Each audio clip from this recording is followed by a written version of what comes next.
the silence before the storm. Imagine walking through the grand halls of history and suddenly discovering that an entire century has vanished from the economic records of humanity.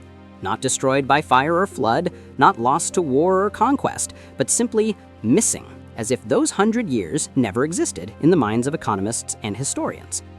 This is the mystery that has puzzled scholars for generations, a gap so profound that it changed how we understand the entire development of human civilization. The story begins in the dusty archives of European universities during the early 20th century, when a young economic historian named Wilhelm Gerloff made a discovery that would shake the foundations of everything we thought we knew about medieval commerce and trade. He was searching through ancient monastery records in Bavaria, looking for evidence of grain prices during the Middle Ages, when he noticed something deeply unsettling. The documents jumped from detailed accounts in the year 1347 directly to records beginning in 1447, with nothing but blank pages and mysterious references to a time that seemed deliberately erased from memory. Gerloff initially thought this was simply poor record-keeping, or perhaps the result of documents lost during the countless wars that swept across Europe. But as he expanded his research to other monasteries, other cities, and other kingdoms, he found the same pattern repeating itself with disturbing consistency. From England to Italy, from Spain to Poland, the economic records of an entire century had disappeared. What made this even more mysterious was that other types of records still existed from this period. There were chronicles of kings and battles, records of births and deaths, even detailed accounts of religious ceremonies and church construction. But when it came to prices, wages, trade routes, merchant accounts, and banking records, there was nothing but silence. It was as if someone had deliberately removed every trace of economic activity from this 100-year period, leaving behind only the faintest hints that something extraordinary had occurred during those missing decades. The first clues emerge. As more historians became aware of Gerloff's findings in the 1920s and 1930s, a small group of dedicated researchers began to investigate what they started calling the 100-year gap. Among them was a brilliant French economist named Marc Bloch, who would later become famous for his work on feudal society before his tragic death during World War II. Bloch approached the mystery from a different angle, asking not what was missing, but why it was missing. He theorized that perhaps the records had not been lost at all, but had been deliberately hidden or destroyed by people who lived through that century. This suggestion opened up entirely new possibilities and raised deeply troubling questions about what could have happened during those 100 years that would cause future generations to want to forget it completely. Bloch traveled throughout France, examining not just monastery archives, but also the records of merchant guilds, city governments, and noble families. What he discovered was even more puzzling than the absence of records.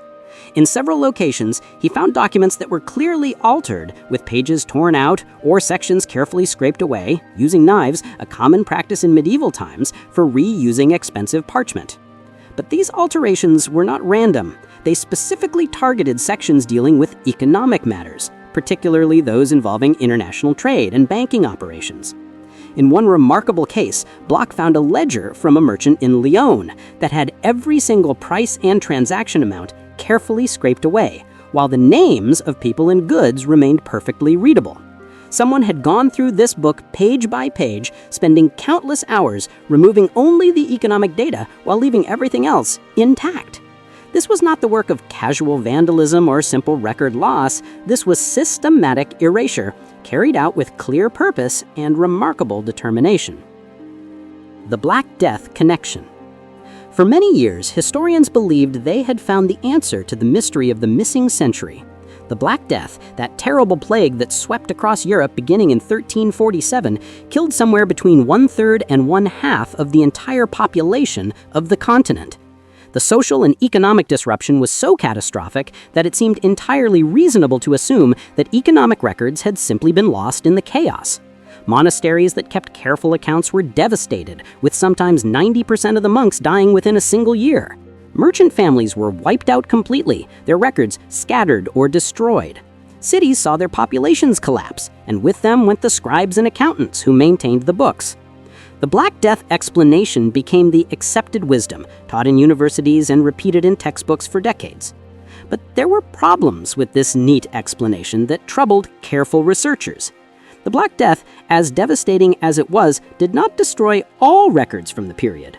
We have extensive chronicles written during the plague years, medical treatises describing symptoms and attempted treatments, letters between nobles and church officials, even poetry and literature composed during those dark times. If people could maintain these types of records during the worst years of the plague, why would economic records specifically disappear? Furthermore, the gap in economic documentation extended well beyond the plague years themselves. The Black Death ran its initial course by around 1353, with later outbreaks occurring periodically for decades afterward. But the missing records cover a full century, from roughly 1347 to 1447, long after the immediate crisis of the plague had passed. Something else was happening during this period, something that caused economic information specifically to vanish from the historical record, while other types of documentation survived. The discovery in Venice. The breakthrough that changed everything came in 1962, when an Italian graduate student named Carlo Cipolla was conducting research in the State Archives of Venice for his dissertation on medieval banking. Venice in the Middle Ages was one of the great commercial powers of Europe, a city whose entire existence depended on trade and finance. The Venice government kept meticulous records of everything, storing them in carefully organized archives that survived through the centuries. If economic records from the missing century existed anywhere, they should exist in Venice. Cipolla spent months working through dusty volumes, and what he found was both exciting and deeply confusing. There were indeed economic records from the gap period, but they were written in a code that he had never encountered before. At first, Cipolla thought this might be a simple cipher used to protect commercial secrets, something that was common among medieval merchants who wanted to keep their business dealings private from competitors and tax collectors. But as he studied the coded passages more carefully, he realized this was something far more sophisticated than a simple substitution cipher. The code used a complex system that seemed to involve not just replacing letters, but fundamentally transforming the way numbers and quantities were expressed.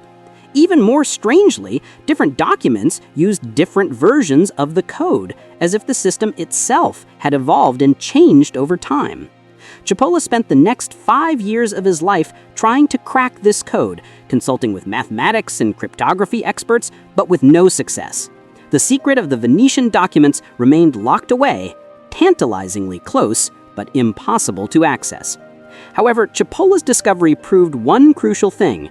The records from the missing century had not simply been lost. They had been deliberately concealed using sophisticated methods that required considerable effort and knowledge to implement. The banking revolution nobody saw. While Cipolla struggled with the Venetian codes, other researchers began to approach the mystery from different directions. In the 1970s, a new generation of economic historians started using computer analysis to study the limited data that did exist from before and after the gap period. What they discovered was shocking. The European economy that emerged after 1447 was fundamentally different from the economy that had existed before 1347. Before the gap, Europe was essentially a feudal agricultural economy with limited trade and very primitive banking systems. After the gap, Europe had sophisticated banking houses, complex credit instruments, international trade networks, and financial techniques that would not look completely out of place in the modern world. This transformation was so profound that it should have taken centuries to develop gradually through trial and error. Instead, it seemed to have appeared almost fully formed within the span of a single human lifetime. The evidence for this dramatic shift was everywhere once researchers knew to look for it. The Medici Bank in Florence, which became one of the most powerful financial institutions in Europe, was founded in 1397, right in the middle of the missing century. By the time detailed records resume in the mid-1400s, the Medici were already operating a sophisticated banking network with branches across Europe, using double-entry bookkeeping, letters of credit, and currency exchange techniques that were far more advanced than anything documented before the gap. Where had these techniques come from? Who had developed them? How had the knowledge spread so quickly across Europe? The traditional historical narrative suggested that banking gradually evolved from simple money-changing operations to more complex forms over many centuries. But the evidence from the gap period suggested something very different, a rapid, almost revolutionary transformation in financial practices that occurred during those 100 missing years. the heresy of numbers. A fascinating clue to the mystery emerged from an unexpected source in the early 1980s. A religious historian studying the persecution of heretics during the Middle Ages noticed a curious pattern. Beginning in the mid-1300s and continuing through the 1400s, there were numerous trials and executions of people accused of practicing what the Church called mathematical sorcery, or the heresy of numbers. These were not the famous heresy trials about religious doctrine that most people learn about in school. These were specific prosecutions targeting people who were accused of using forbidden mathematical knowledge for commercial purposes. The church records describe these heretics as using devilish calculations and infernal bookkeeping that allowed them to predict markets and manipulate prices in ways that seemed supernatural to ordinary observers. What made these trials particularly interesting was that the accused were not peasants or ignorant villagers, but educated merchants, bankers, and even some members of the minor nobility. They were people with access to knowledge and resources, people who were at the center of economic life in their communities. The charges against them often mention specific practices that sound remarkably similar to modern financial techniques: calculating compound interest, hedging against currency fluctuations, using probability to assess risk, and maintaining secret records in coded form. The church seemed deeply concerned that these mathematical practices were spreading and corrupting Christian society. Several papal bulls were issued during this period specifically condemning the use of excessive calculation in commercial affairs and demanding that all account books be kept in plain language that church officials could inspect. The punishment for violating these edicts was severe, ranging from excommunication to execution. This suggested that something significant was happening in the economic sphere during the missing century, something that the religious authorities of the time saw as dangerous enough to suppress with extreme force. The Arabic connection. As researchers dug deeper into the mystery, they began to notice connections between the missing century and the broader contact between Christian Europe and the Islamic world. The period from 1347 to 1447 was a time of intense interaction between these two civilizations, despite the religious conflicts that divided them. Muslim merchants and scholars had preserved and expanded upon the mathematical knowledge of ancient Greece and Rome, adding innovations from India and China. By the 13th century, Islamic civilization had sophisticated understanding of algebra, geometry, and arithmetic that far surpassed anything available in Christian Europe. The numbers we use today, the so-called Arabic numerals, were only beginning to replace Roman numerals in European commerce during the early 1300s, despite having been used in the Islamic world for centuries. Several historians began to theorize that the missing century might represent a period of massive knowledge transfer from the Islamic world to Christian Europe, a transfer that was later suppressed or concealed because of religious and political tensions. There is evidence that during the 1300s and early 1400s, despite the ongoing conflicts between Christian and Muslim powers, there was extensive unofficial contact through merchant networks, particularly in Mediterranean port cities like Venice, Genoa, and Barcelona. These cities were cosmopolitan places where Christian, Muslim, and Jewish merchants mixed freely, exchanging not just goods but also ideas and techniques. It is possible that advanced financial and mathematical methods were flowing from the more sophisticated Islamic economy into Europe during this period, and that European merchants and bankers were rapidly adopting and adapting these methods for their own use. However, acknowledging this debt to Islamic civilization would have been extremely problematic in an age of crusades and religious conflict. It is possible that the concealment of economic records was partly an effort to hide the Islamic origins of European financial development. The secret societies. One of the most intriguing theories about the missing century involves the possibility that secret societies of merchants and bankers deliberately concealed their activities and methods during this period. Medieval Europe had a long tradition of guild organizations that carefully guarded their trade secrets, using elaborate initiation rituals and secret signs to identify members and keep outsiders from learning their techniques. The most famous banking families of Renaissance Italy, including the Medici, the Peruzzi, and the Bardi, were all members of exclusive guilds that operated with considerable secrecy. Some researchers have suggested that during the missing century, these merchant guilds evolved into something like secret societies, developing and protecting revolutionary financial techniques that gave them enormous power and wealth. There are tantalizing hints in later documents that suggest such organizations existed. Several 15th century texts make cryptic references to the masters of accounting and the keepers of the true numbers, who supposedly possessed secret knowledge passed down through carefully controlled lineages. One remarkable document discovered in the 1990s in a private collection in Florence appears to be a fragment of an initiation manual for such a society, dating from approximately 1420. The text describes elaborate rituals involving mathematical puzzles and requires initiates to swear terrible oaths never to reveal the methods of multiplication and the secrets of the ledger to outsiders or to any authority of church or state. The fragment breaks off frustratingly just as it begins to describe actual financial techniques, leaving modern researchers to wonder what extraordinary knowledge was being protected. If such secret societies did exist, they would have had both the motivation and the means to systematically conceal or destroy records of their activities during the developmental phase of their power, creating the gap that puzzles us today. The Medici conspiracy. No discussion of the missing century can avoid confronting the extraordinary role played by the Medici family of Florence. When Giovanni di Bicci di Medici founded the Medici Bank in 1397, he was a relatively minor figure in Florentine society. Yet within 50 years, his family had become the most powerful banking dynasty in Europe, with the wealth and influence to control popes and kingdoms. The speed of this rise is remarkable enough, but what makes it truly mysterious is how little we know about the early operations of the Medici Bank. The family's own records from before 1450 are fragmentary at best, with enormous gaps and missing sections. Later Medici leaders claim that earlier records had been destroyed in fires or lost during political upheavals, but some historians have questioned whether this destruction was actually deliberate concealment.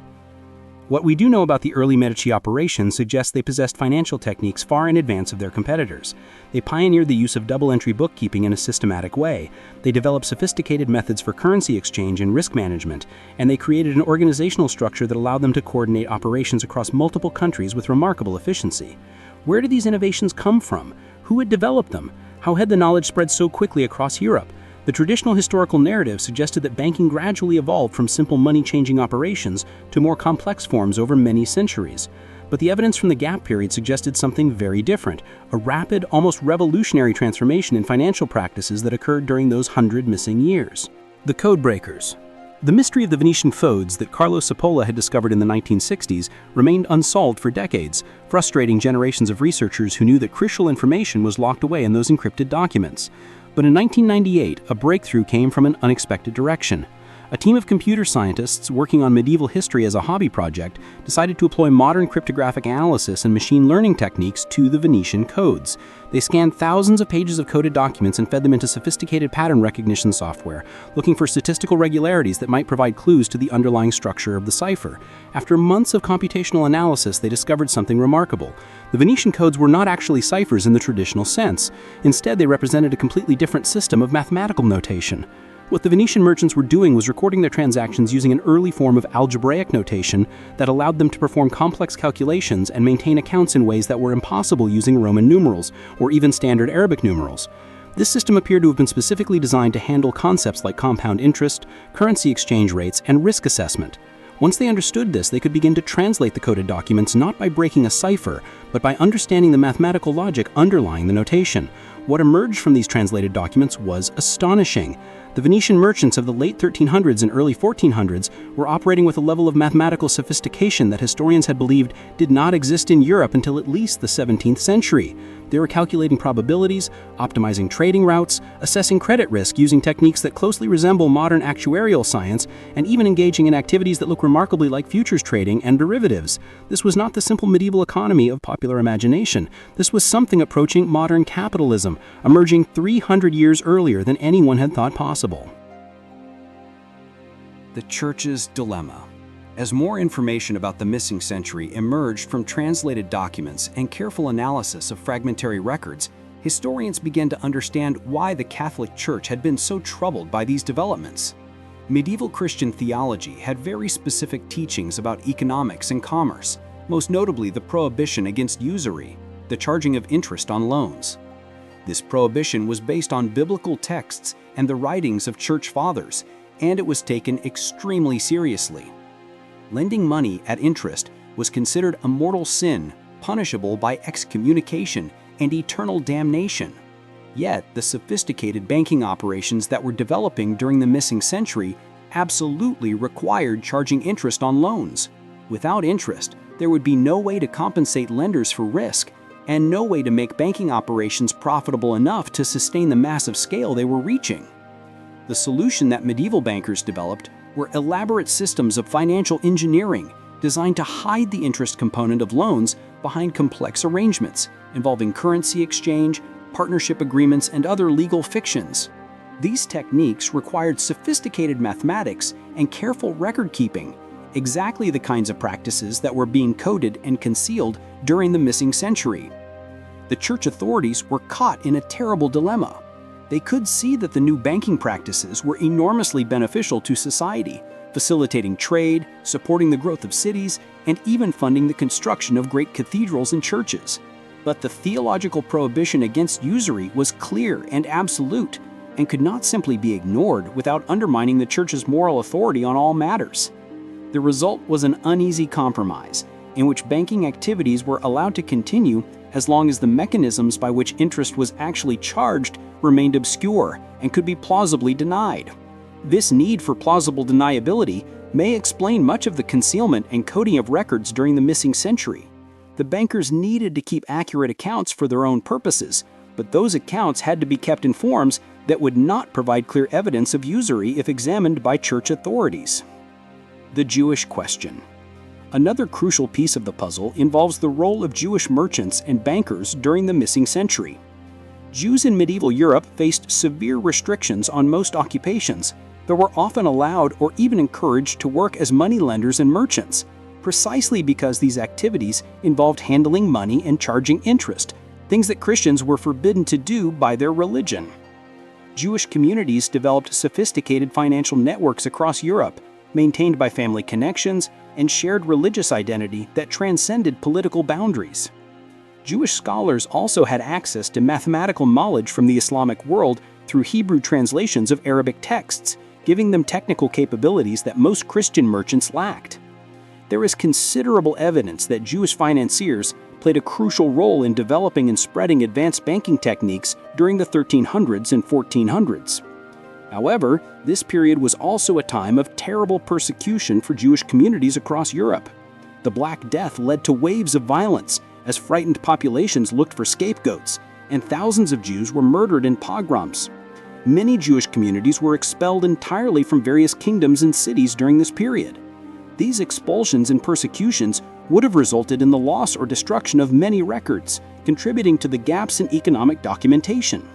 But there is also evidence that Jewish merchants deliberately concealed or destroyed their own records in the face of persecution, knowing that detailed account books could be used by hostile authorities to confiscate wealth or fabricate charges.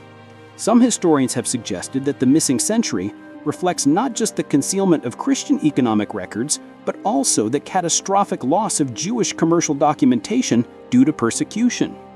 If Jewish financiers were indeed at the forefront of financial innovation during this period, as the evidence suggests, then the destruction of their communities and records would have created exactly the kind of gap we observe in the historical record.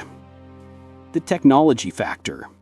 Recent research has added another dimension to our understanding of the missing century by examining the role of technological change in facilitating the economic transformation. The period from 1347 to 1447 saw several crucial technological developments that are often overlooked in popular histories. The most important of these was the gradual spread of paper manufacturing in Europe. Before paper became common, most documents were written on parchment made from animal skins, which was extremely expensive and time-consuming to produce. A single large account book might require the skins of hundreds of animals and cost more than a craftsman could earn in a year. This made extensive record-keeping economically impractical for all but the wealthiest institutions. Paper, which had been invented in China and transmitted to Europe through the Islamic world, was far cheaper and easier to produce. As paper mills spread across Italy and eventually to other parts of Europe during the 13th century, it suddenly became feasible to maintain much more extensive and detailed records. This technological change had profound implications for financial development. With cheap paper available, merchants and bankers could keep multiple copies of important documents, maintain separate books for different types of transactions, and experiment with new forms of record-keeping without worrying about the cost. The double-entry bookkeeping system that emerged during this period would have been almost impossible to implement using expensive parchment, but with paper, it became practical and even economical. The spread of paper also facilitated the coding and concealment of records. If a merchant needed to keep both a coded private copy of accounts and a simpler public copy for authorities to inspect, the availability of cheap paper made this duplication feasible. Similarly, the development of new mathematical notations and experimental accounting systems would have required extensive trial and error, filling many pages with calculations and practice entries. With parchment, this experimentation would have been prohibitively expensive. With paper, it became possible for even moderately successful merchants to develop and refine new techniques through hands-on practice. The plague's hidden gift. While the plague was initially seen as the simple explanation for lost records, deeper analysis reveals that the plague may have actually accelerated economic innovation in unexpected ways. The massive population loss created severe labor shortages, which dramatically increased wages for surviving workers and shifted economic power away from landowners towards merchants and craftsmen. This social upheaval broke down many of the rigid structures of feudal society and created opportunities for social mobility that had not existed before. Ambitious individuals from modest backgrounds could rise to positions of wealth and influence if they had the skills and knowledge to take advantage of the new opportunities.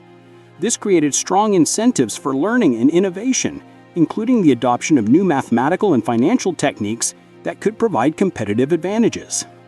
The plague also created an environment of extreme uncertainty that made traditional economic relationships and methods inadequate.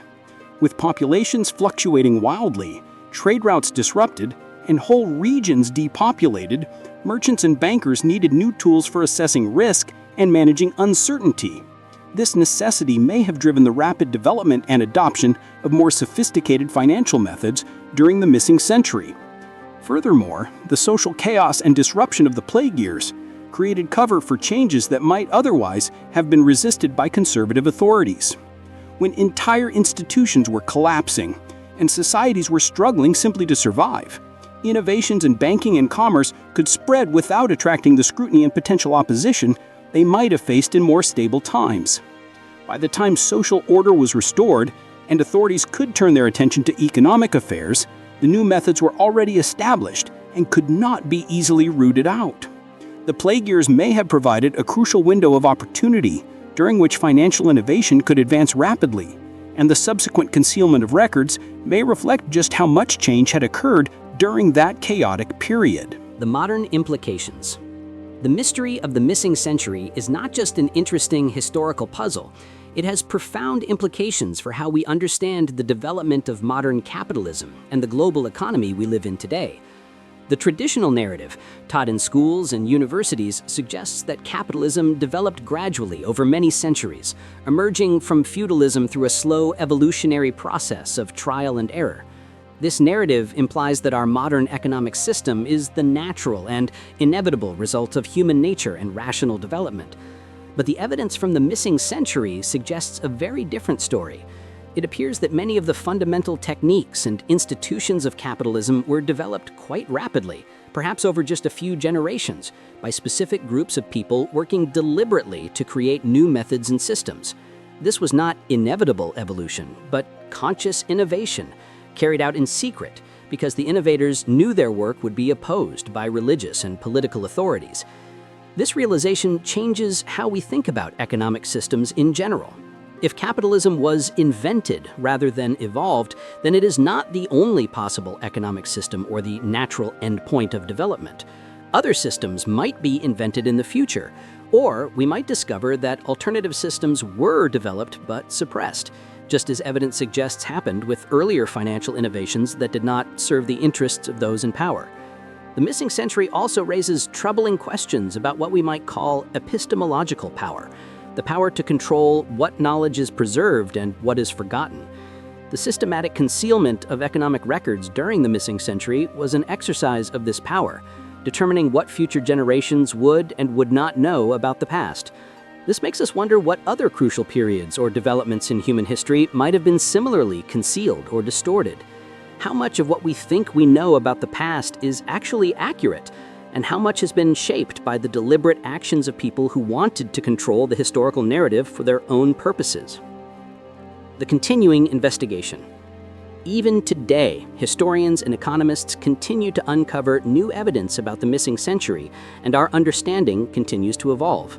In 2015, researchers using ground-penetrating radar at the site of a demolished monastery in Portugal discovered a hidden chamber that had been sealed for centuries. Inside were dozens of account books and financial documents from the early 1400s, remarkably preserved in the dry underground environment. These documents are still being analyzed, but preliminary reports suggest they contain detailed records of banking operations that are even more sophisticated than what had been found in the Venetian archives. The Portuguese documents include what appears to be an early form of options trading, where merchants were buying and selling rights to purchase goods at specified future dates for predetermined prices, allowing them to hedge against price fluctuations in ways that economic historians thought were not invented until the 17th century. Other ongoing research is using artificial intelligence and big data analysis to find patterns in the fragmentary records that do survive from the missing century. By analyzing thousands of documents from across Europe and looking at indirect evidence like changes in church architecture, patterns of urban growth, and even genetic evidence from ancient DNA, researchers are building increasingly detailed pictures of what was happening during those 100 years.